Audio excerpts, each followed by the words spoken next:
Bene ragazzi, ben ritrovati. Stiamo parlando della guerra di indipendenza americana, della nascita degli Stati Uniti d'America. Abbiamo detto della formazione dell'esercito di liberazione nazionale, a capo del quale viene insediato George Washington nel 1775. Abbiamo anche parlato della dichiarazione di indipendenza scritta da Thomas Jefferson nel 1776. Questa dichiarazione di indipendenza è un documento molto importante che va letto e commentato. È chiaro che alla base della dichiarazione di indipendenza vi è il pensiero liberale di John Locke, ma in generale del giusnaturalismo, d'accordo? Quindi leggiamo le parti principali. In realtà la dichiarazione è divisa in diverse porzioni. All'inizio la dichiarazione propone ben 25 capi d'accusa durissimi nei confronti del re Giorgio III Hannover, che viene quindi dichiarato deposto. Quindi c'è prima di tutto una giustificazione della ribellione, una giustificazione anche proprio giuridica.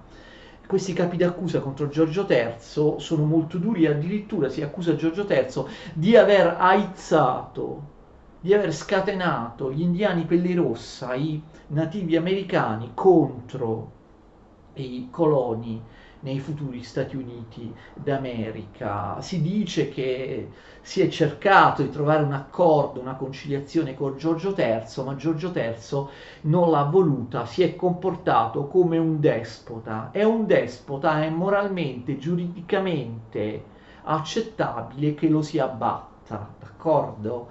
Poi, successivamente, viene espressa la dottrina giuridica che giustifica la creazione di uno Stato indipendente, gli Stati Uniti d'America. Scrive Thomas Jefferson: noi riteniamo che esistano delle verità di per sé evidenti. Attenzione, quindi il razionalismo, evidenti al cuore umano, evidenti alla ragione umana, non sono verità che vengono da Dio, possono anche venire da Dio, ma comunque sono evidenti anche alla ragione. Non sono verità che sono il frutto di decisioni particolari, di leggi, di concessioni da parte di un sovrano o di un papa o di un'autorità religiosa o così via. Sono verità che esistono di per sé, cioè sono di per sé evidenti. Quindi non possono essere contestate da nessuno, e queste verità riguardano tutta la specie umana, riguardano tutto il genere umano. Quali sono queste verità di per sé evidenti? Che tutti gli uomini sono creati uguali. Attenzione, c'è un'uguaglianza fondamentale che si trasforma in uguaglianza giuridica dei diritti degli uomini. Infatti si dice che tutti gli uomini sono creati uguali. All men are created equal. Dovrebbero avere gli stessi diritti. E infatti la dichiarazione di indipendenza prosegue che essi, cioè quali sono le verità di per sé evidenti, sono che tutti gli uomini sono creati uguali, poi che essi, gli uomini, sono dal creatore dotati di certi diritti inalienabili, espressione molto importante, diritti inalienabili. Inalienabile vuol dire che non si può alienare, cioè che non si può togliere, che non si può eliminare. Quindi sono creati uguali, tutti gli uomini hanno dei diritti inalienabili per il fatto stesso di esistere, di appartenere alla specie umana. Giusnaturalismo, vi ricordate la dottrina dei diritti naturali? Noi oggi forse li chiamiamo diritti civili, i diritti naturali. I diritti naturali riguardano tutti gli uomini per il solo fatto che sono uomini e donne si intende, cioè che appartengono alla specie umana. Sono diritti inalienabili, diritti fondamentali. Ricordate la teoria dello stato di natura dei giusnaturalisti? Questi diritti appartengono agli uomini ab origine, appartengono agli uomini allo stato di natura, appartengono agli uomini in maniera strutturale, fondamentale e ancestrale. non sono diritti creati da una contingenza storica, non sono diritti che sono stati elaborati a un certo punto del tempo, non sono diritti che possono essere cambiati, a cui, non so, qualche uomo potrebbe anche rinunciare, potrebbe non averli, insomma, no, diritti inalienabili, tutti gli uomini li possiedono perché sono esseri umani, cioè sono diritti che precedono ogni governo, ogni potere, ogni autorità pubblica, sono diritti che esistono già allo stato di natura, sono diritti che esistono prima delle leggi scritte, prima della formazione degli stati moderni, esistono dall'eternità, esistono di per sé, esistono per sempre. Ricordate che questa era la dottrina dei giusnaturalisti. Quali sono questi diritti naturali? Prosegue la dichiarazione di Thomas Jefferson. Tra questi diritti ci sono la vita, la libertà e la ricerca della felicità. I diritti fondamentali, inalienabili, non possono essere creati o dati per concessione di un sovrano, non sono creati dallo Stato. Quindi non possono neanche essere tolti da un qualunque potere, da una qualunque sovranità. Sono un po' diversi da quelli che altri giusnaturalisti avevano delineato. Vita, libertà, ricerca della felicità. Quindi nessuno Stato, nessun governo può calpestare questi diritti, lo vedremo. Diritto alla vita, diritto alla libertà, questi sono abbastanza scontati, ma ricerca della felicità è una cosa un po' particolare. Sembra addirittura che Thomas Jefferson abbia preso questa espressione da un illuminista italiano, d'accordo, dall'illuminista da Genovesi, quindi avrebbe ispirato Thomas Jefferson. La ricerca della felicità significa, in base alla classica tradizione statunitense, non è lo Stato che ti dà la felicità, no? Come magari in molte delle costituzioni di oggi, lo Stato ti dà la felicità, che vuol dire ti dà un lavoro, ti dà le cure, d'accordo, se sei malato, ti dà le pensioni, eccetera, ma non è statalismo, capite? Non è welfare state, non si tratta di assistenzialismo statale.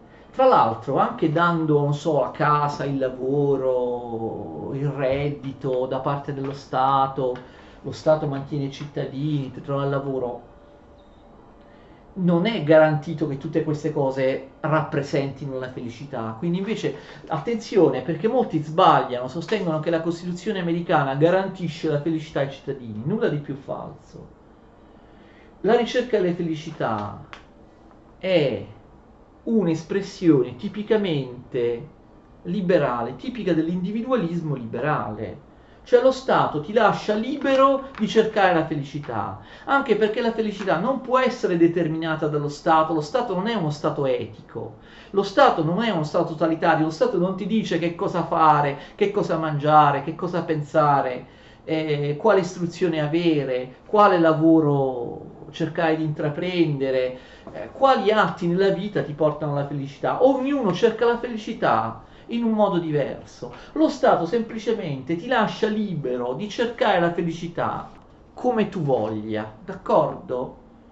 Non te la garantisce, però attenzione, se tu la felicità non la trovi, fallisci, finisci in mezzo a una strada a chiedere l'elemosina, problema tuo, d'accordo? Lo Stato ti ha lasciato libero nel cercare la felicità. Se tu poi fai tutta una serie di sforzi, tentativi, ma sei comunque infelice, non è lo Stato che ti può garantire, d'accordo? Vita, libertà, ricerca delle felicità. Questi sono i diritti naturali, secondo Jefferson.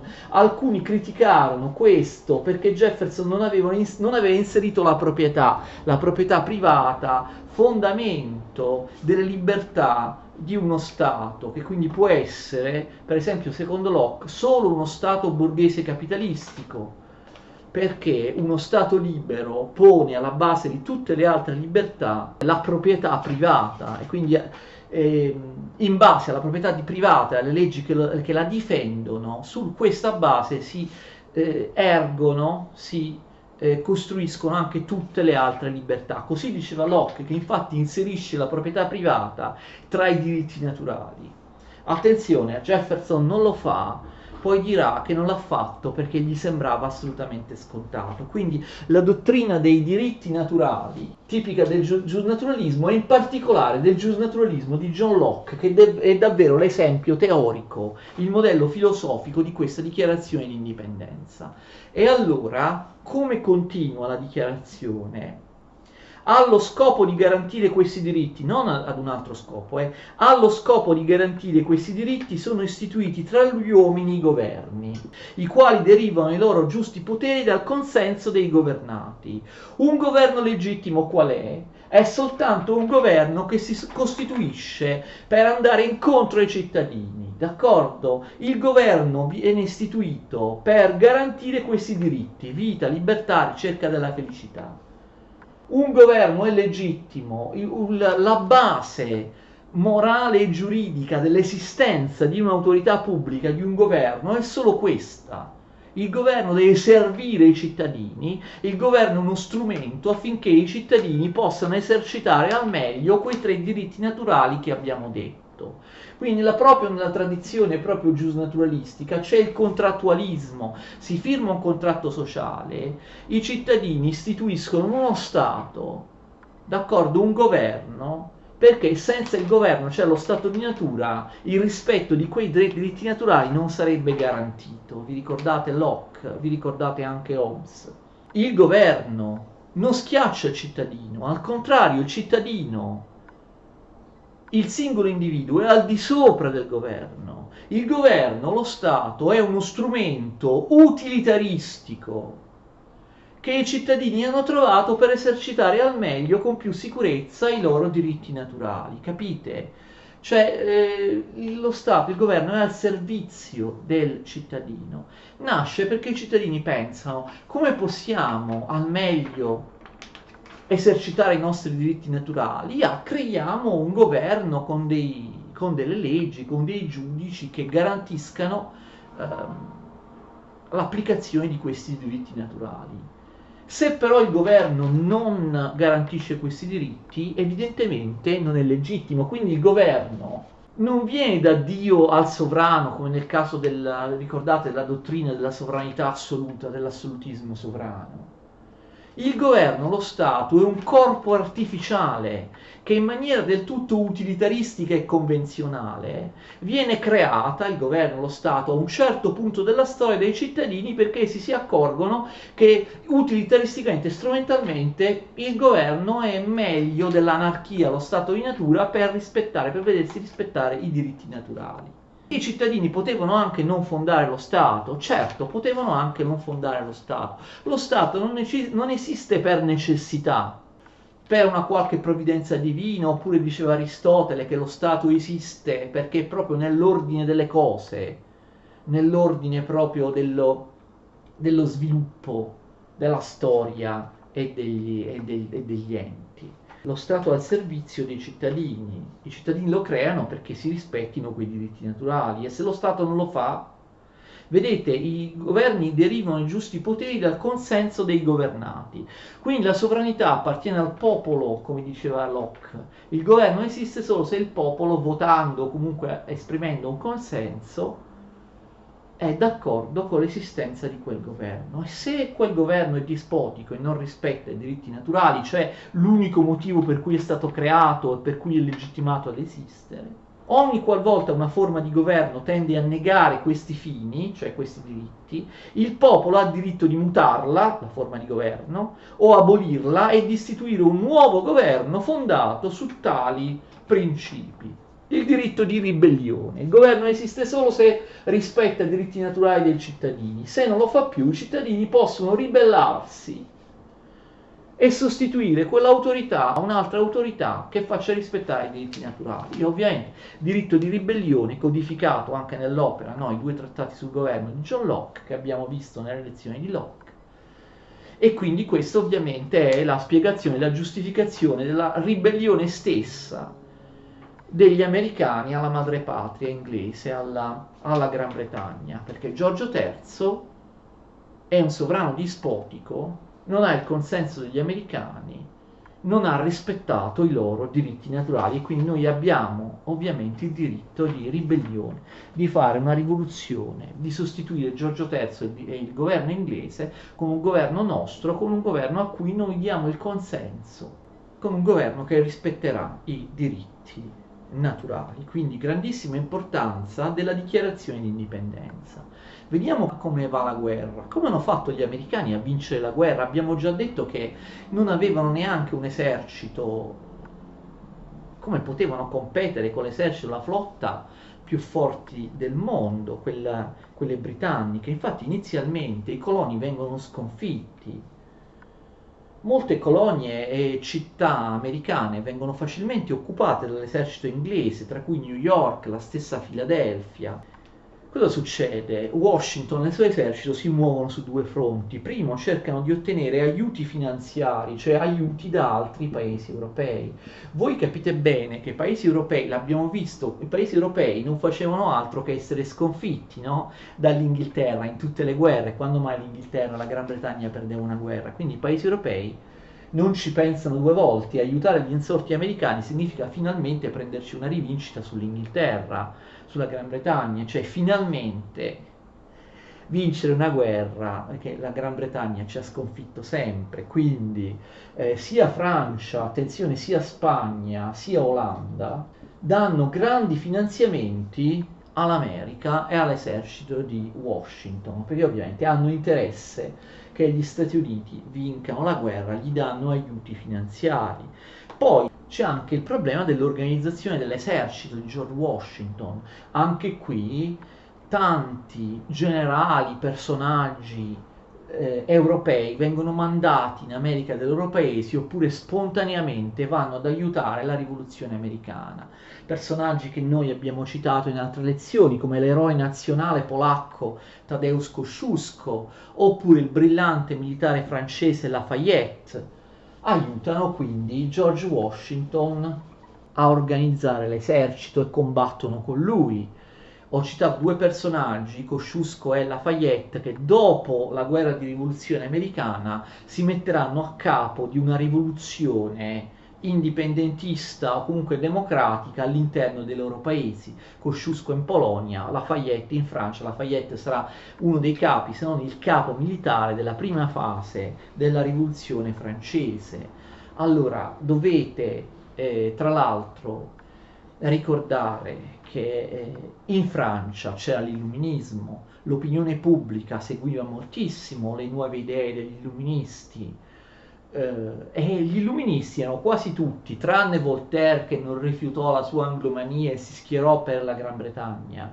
Gli illuministi francesi, per esempio Diderot, erano tutti schierati per l'indipendenza americana, quindi c'era un'opinione pubblica guidata anche appunto dalla cultura dell'illuminismo francese in Francia, in tutta Europa, che vuole aiutare gli insorti americani, che si schiera a favore degli insorti americani. La Francia di Luigi XVI non era insensibile a questo. Luigi XVI va sul trono, ricordate che abbiamo parlato di Luigi XV, nel 1774, quindi Luigi XVI ha sia motivazioni ideali, diciamo così, per aiutare gli americani. Voi direte, ma come un sovrano assoluto aiuta una repubblica che si basa sui principi del giusnaturalismo? Sì, però Luigi XVI assorbiva una tensione di tutta l'opinione pubblica francese che andava a favore degli americani, quindi in qualche modo si schierava, compiaceva l'opinione pubblica francese. Poi Luigi XVI ovviamente aveva degli interessi a sconfiggere l'Inghilterra. Capite? Questi paesi come Francia, Spagna, sempre umiliati nelle guerre dagli inglesi, hanno un'occasione storica che forse non si ripeterà mai più, loro ragionano così, quella finalmente di sconfiggere la Gran Bretagna. Quindi si tratta anche di entrare in guerra direttamente contro la Gran Bretagna. Un altro grande protagonista della rivoluzione americana, grande scrittore, grande inventore, Benjamin Franklin, Infatti andò a Parigi per trattare, attraverso appunto trattative segrete, l'ingresso in guerra della Francia contro la Gran Bretagna. Franklin va a Parigi nel 1776, vedete il nuovo re Luigi XVI è sul trono solo da 2 anni.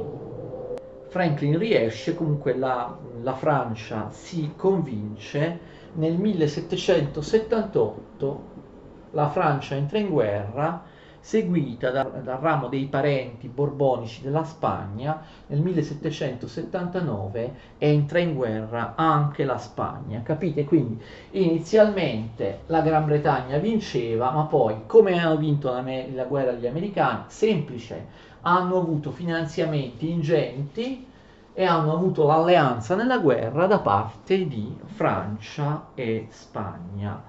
La Francia vuole ovviamente una rivincita nei confronti della guerra dei 7 anni, quindi spera di recuperare il Canada preso pochi anni prima, vi ricordate, una ventina d'anni prima, dalla Gran Bretagna. Mentre invece la Spagna manifestamente vuole recuperare Gibilterra, ricordate, la porta tra Oceano Atlantico e Mediterraneo che, ricordate sicuramente, la Gran Bretagna aveva conquistato alla fine della guerra di successione spagnola nel 1713. Allora, l'esercito americano inizia a vincere, ci sono le vittorie di Saratoga al nord, vicino a New York. Una vittoria molto molto importante invece è quella del 1781, attenzione, a Yorktown. Yorktown, a differenza di Saratoga, si trova al sud, si trova in Virginia, d'accordo? Ad un certo punto la Gran Bretagna inizia a pensare che forse è meglio chiudere la guerra e lasciare l'indipendenza agli americani, d'accordo? Ufficialmente gli Stati Uniti d'America diventano indipendenti nel 1783 con il trattato di Versailles, la pace di Versailles. Bisogna dire una cosa, questa è l'unica guerra che la Gran Bretagna perde in secoli e secoli. La Gran Bretagna non aveva mai perso una guerra a partire dal 1400, la guerra dei 100 anni, vi ricordate quella di Giovanna d'Arco? Quindi praticamente erano 3 secoli, più di 3 secoli che la Gran Bretagna vinceva tutte le guerre, ha perso solo la guerra d'indipendenza americana. Altra cosa da dire, curiosità, ma in realtà un presupposto storico fondamentale, la Gran Bretagna, dopo l'indipendenza degli Stati Uniti, non ha mai perso più una guerra. Lo sapete, la Gran Bretagna non perse contro Napoleone, la Gran Bretagna non perse contro Hitler, la Gran Bretagna ha vinto anche le guerre più piccole e meno ricordate, la guerra di Crimea, d'accordo? Ha vinto anche la prima guerra mondiale, eccetera. La Gran Bretagna non perde guerre. E quindi questa è una cosa molto strana. Infatti, attenzione, molti non sanno che decidono, tra virgolette, di perdere questa guerra, di dare l'indipendenza agli Stati Uniti, non perché essa, l'Inghilterra, fosse stata sconfitta in chissà quali battaglie campali decisive. Aveva perso queste battaglie, l'abbiamo visto, però l'esercito inglese, l'esercito britannico era comunque molto più forte dell'esercito degli Stati Uniti d'America. Volendo poteva proseguire la guerra, non era stato sconfitto in maniera definitiva, capite? Soltanto che nel momento in cui gli Stati Uniti iniziano a vincere le battaglie, la Gran Bretagna si accorge che proseguire la guerra significa portarla avanti chissà per quanto tempo, per decenni, spendendo un sacco di soldi, e questo non conviene. Ricordate che già altre volte abbiamo messo in evidenza, abbiamo descritto il fatto che la Gran Bretagna nelle guerre e in tutta la sua attività politica e diplomatica, siccome governa il Parlamento affaristico puritano e non governa un sovrano assoluto, la Gran Bretagna ha sempre anteposto gli interessi commerciali, gli interessi economici alla conquista o alla tenuta di territori, d'accordo? Quindi gli ambienti economici e finanziari della Gran Bretagna iniziano a pensare che questa guerra non conviene, la Gran Bretagna si sta indebitando enormemente, è preferibile lasciare l'indipendenza agli Stati Uniti d'America, d'accordo? Sarebbe stato assurdo continuare la guerra, significava continuarla chissà per 10, per 20 anni, spendendo un sacco di soldi, soldi che non ci sono, che non valeva la pena di spendere, quindi capite? Per quanto sembri strano, anche quando la Gran Bretagna, possiamo dire, per quanto sembri strano, la Gran Bretagna vince anche quando perde, d'accordo? In fondo la Gran Bretagna, sotto quale regime teneva le sue colonie in Nord America? Vi ricordate? Sotto un regime mercantilistico, e il mercantilismo ormai era stato abbandonato in tutto il mondo, anche nelle colonie, anche nei rapporti tra madrepatria e colonia. Ormai nel Settecento era in vigore il libero mercato, il libero commercio internazionale. La Gran Bretagna ragiona, e ha ragione a ragionare così, scusate il gioco di parole, ragiona in questo modo: ci conviene più commerciare con un'America libera e indipendente piuttosto che spendere per tenerla sotto di noi come colonia e costringerla ad acquistare le nostre merci. Con il libero mercato continueremo lo stesso a vendere merci negli Stati Uniti, d'accordo? E infatti comunque è così, cioè dopo l'indipendenza, dove pensate che gli Stati Uniti d'America, gli americani acquistassero le merci? Come prima continuavano ad acquistarle dall'Inghilterra, non solo, ma anche più di prima, perché l'Inghilterra ormai sfornava tantissime merci seriali a basso costo, di ottima qualità, grazie alla rivoluzione industriale, alla meccanizzazione delle fabbriche. Quindi gli storici hanno determinato che i rapporti commerciali tra Inghilterra e Stati Uniti restano più saldi che mai, anzi il libero commercio è più redditizio del rapporto tra madrepatria e colonia, è più redditizio della forzatura mercantilistica. Dopo l'indipendenza, le esportazioni inglesi in America superano la quota precedente di prima dell'indipendenza, capite? L'Inghilterra vince anche quando perde, l'Inghilterra fa più affari con gli Stati Uniti indipendenti di quanto facesse con gli Stati Uniti, le colonie inglesi, le colonie americane sottomesse a se stesse.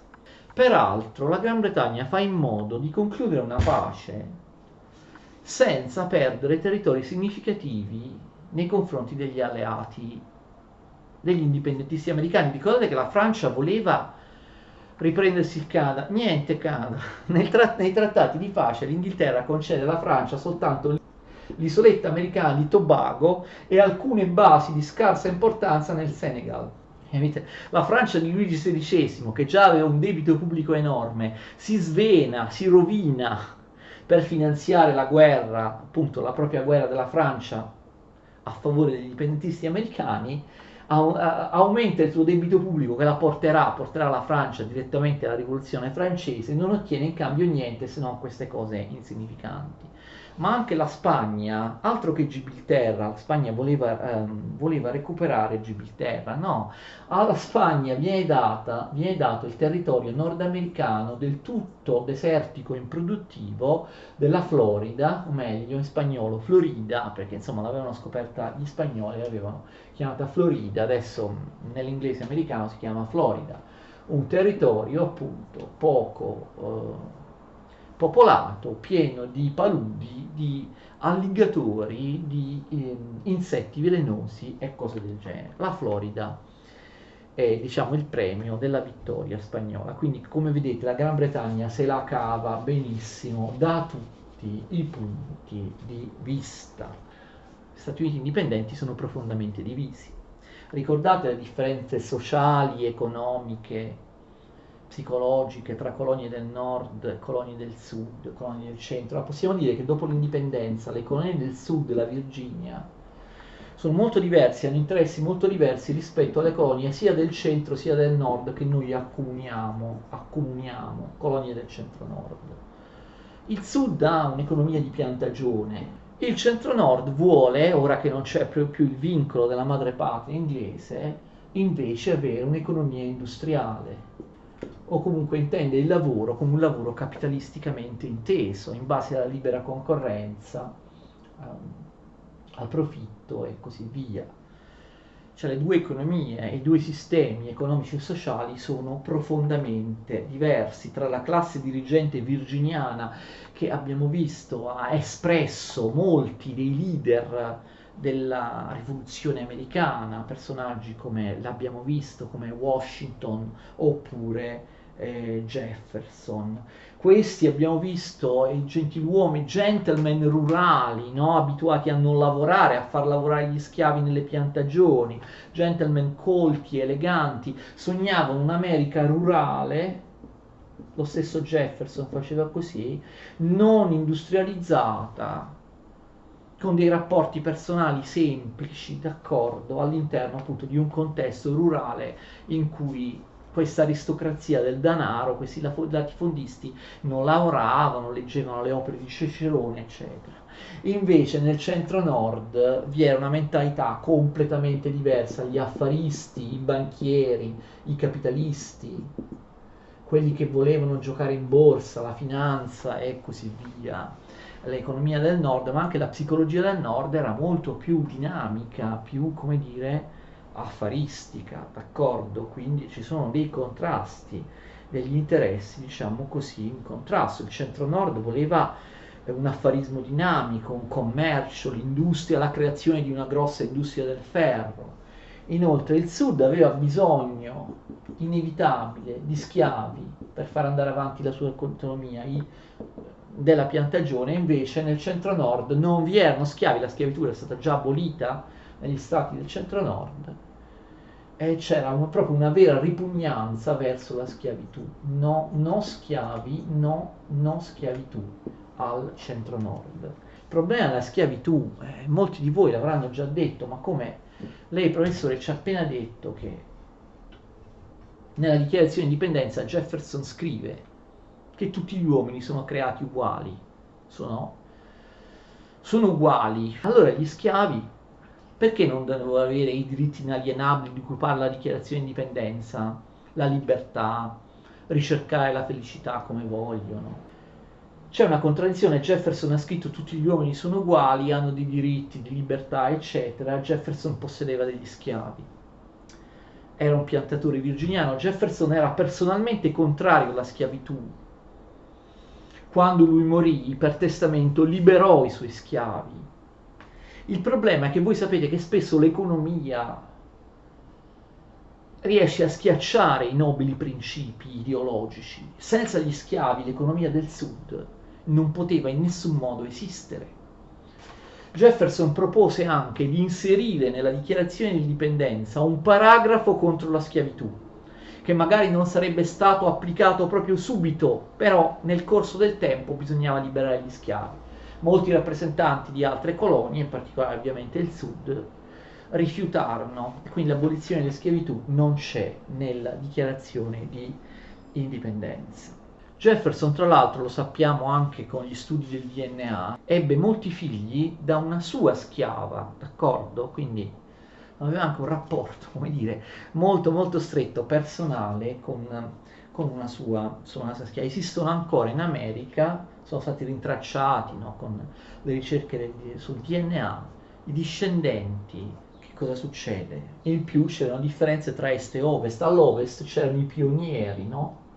Conoscete i film del Far West, quelli che andavano a trovare nuove terre e si scontravano continuamente con gli indiani. Poi c'erano anche grandi intellettuali, grandi scrittori che erano a favore di un'America più radicale, di un'America per esempio fortemente anticlericale, scrittori ancora molto amati dagli americani, cosiddetti free radicals, i radicali liberi come Tom Paine, che in un'opera come Senso Comune esprimeva l'ideologia di un'America più radicale, fortemente democratica e fortemente anticlericale. La differenza si risolve fondamentalmente in questo, fate attenzione. Nel centro-nord volevano uno Stato forte. Perché? Perché all'epoca l'industria, il capitalismo, aveva bisogno di uno Stato centralizzato, d'accordo? Più poteri al centro, meno poteri alla periferia, cioè ai singoli Stati, uno Stato centralizzato. altrimenti come si fa a fare un'industria? Pensate che all'epoca le 13 colonie battevano moneta in maniera diversa, d'accordo? Bisognava avere una politica fiscale, una politica di bilancio, ma anche una banca centrale che non esisteva, qualcosa di unico che veniva retto dal centro, dal governo nazionale, uno Stato forte, almeno più forte di quello che sembrava, mentre bisognava diminuire le prerogative dei singoli Stati, 13 colonie che si erano trasformate in singoli Stati. Invece il Sud non aveva interessi a questo, d'accordo? Al Sud, non avendo strutture industriali, non volendo averne, il Sud rurale dei gentleman che avevano ritmi lenti nella loro vita, nel loro lavoro, anzi non lavoravano, facevano lavorare gli schiavi, non avevano interessi ad avere uno Stato centralizzato che gestisse l'economia, che facesse diventare quelli del Sud consumatori delle merci industriali prodotte dal Nord. Quindi quelli del Sud, della Virginia e altre colonie del Sud, volevano uno Stato che non avesse forti poteri, quindi uno Stato, non uno Stato centralizzato, d'accordo? Ma uno Stato con dei poteri deboli. Lo Stato centrale deve avere dei poteri deboli, uno Stato debole, solo una confederazione, e lasciare ai singoli Stati la maggior parte dei poteri, ok? Inizialmente, attenzione, quelli del Sud prevalgono e infatti la prima Costituzione degli Stati Uniti entra in vigore nel 1871, non è la Costituzione definitiva, è una Costituzione che viene chiamata confederale, cioè inizialmente gli Stati Uniti d'America, che ricordate nell'81 non avevano ancora concluso ufficialmente la guerra e ottenuto la loro indipendenza, comunque i delegati delle colonie fondano una Costituzione in cui lo Stato centrale è debole, si chiama confederazione. La confederazione è un'unione debole, un'unione labile tra 13 staterelli, le ex colonie, che mantengono quasi tutti i poteri, d'accordo? Si confederano, ma la confederazione è un'unione, insomma, molto debole che lascia molti poteri ai singoli stati. E quindi la prima Costituzione americana è la Costituzione confederale. Viene istituito un congresso, che ancora adesso si chiama così, il Parlamento degli Stati Uniti, ma nessun presidente, a differenza di oggi.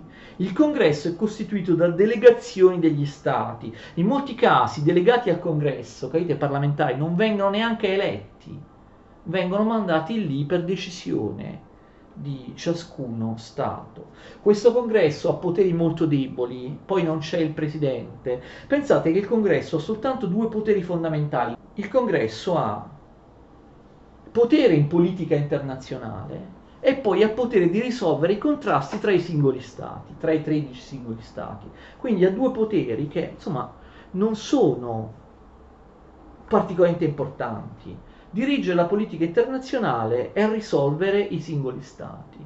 Tutte le leggi, le tasse, decisioni di ogni tipo, la politica economica spettava a ogni singolo stato, d'accordo?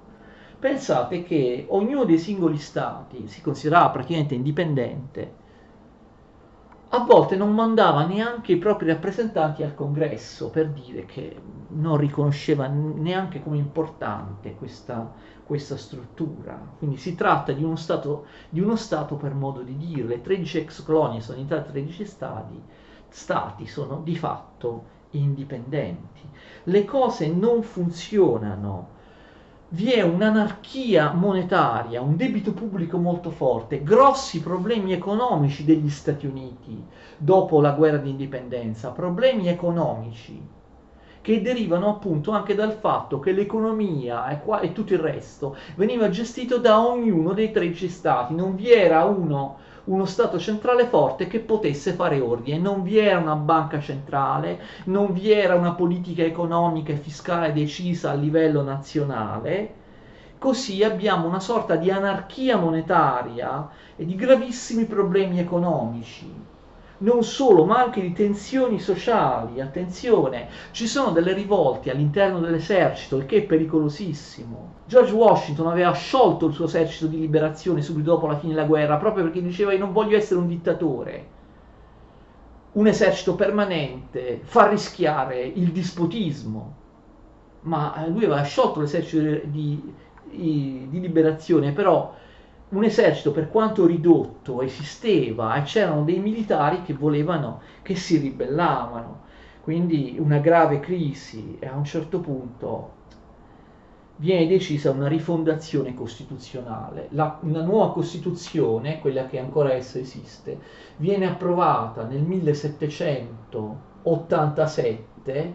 Se avete letto che è del 1788 va bene, perché in realtà entra in vigore, anche se ho approvato l'anno prima, nel 1788, pensate, l'anno prima dello scoppio della rivoluzione francese, quindi vanno bene entrambe le date.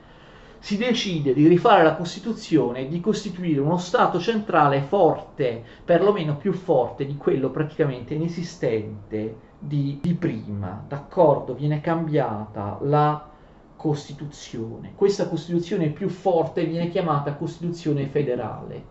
Dalla confederazione si passa alla federazione, cioè uno Stato più forte. Questa seconda Costituzione ovviamente viene voluta soprattutto dagli Stati del centro-nord, favorevoli ad una politica economica unica, centralizzata, e ad un mercato nazionale unificato, un governo centrale forte, una banca centrale. Però in realtà, di fronte al disastro che stava accadendo, anche gli stati del sud si convincono, e quindi abbiamo un aumento dello Stato centrale in questa nuova Costituzione. In particolare personaggi come Washington, l'ex capo dell'esercito di liberazione, Washington del sud, e personaggi come Franklin, che ricordate era del nord, si mettono d'accordo. Attenzione, Jefferson era molto più sospettoso, era molto più perplesso. Jefferson, anche lui del sud, a differenza di Washington, era contrario a questa Costituzione che istituiva una federazione, uno Stato forte. Però Jefferson non riuscì a far valere la propria voce, perché in quel momento si trovava nuovamente a Parigi, dove lui vide nell'89, prima di rientrare in America, vide proprio con i suoi occhi i primi mesi, cioè l'inizio della rivoluzione francese, d'accordo? E quindi però passa la volontà del nord, anche quelli del sud si convincono, viene ridotto il potere dei singoli stati, è aumentato il potere dello Stato centrale. Questa Costituzione federalista di Stato forte era stata portata avanti anche da un giornale che ebbe molto successo, che si chiamava appunto The Federalist, il giornale Il Federalista, edito da un uomo del sud, Madison, un politico del sud, che anche in questo caso si era messo d'accordo con un politico del nord, il politico banchiere e affarista newyorkese Alexander Hamilton, di cui sentiremo ancora parlare, d'accordo?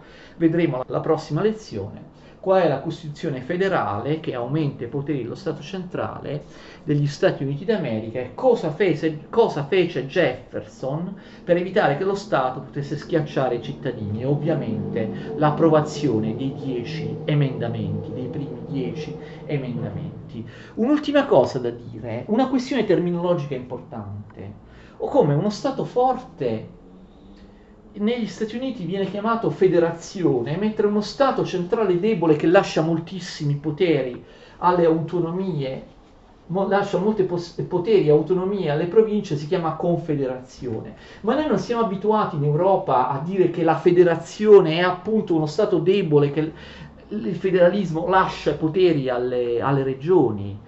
In Europa sì, cioè c'è questo equivoco linguistico. In Europa, attenzione, la parola federalismo, federazione, viene usata quando lo Stato è federale, quando lo Stato è più debole e lascia molti poteri alle regioni.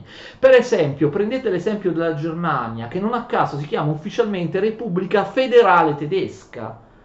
Lo Stato tedesco ha dei poteri, ma è una federazione, cioè ci sono tutte le regioni tedesche che hanno poteri, hanno dei loro parlamenti, hanno moltissime autonomie, moltissimi poteri, i Länder, le regioni autonome all'interno della Germania. D'accordo? In Europa, quindi, per noi federazione e federalismo significa Stato più debole, grandi poteri alle regioni, alle periferie.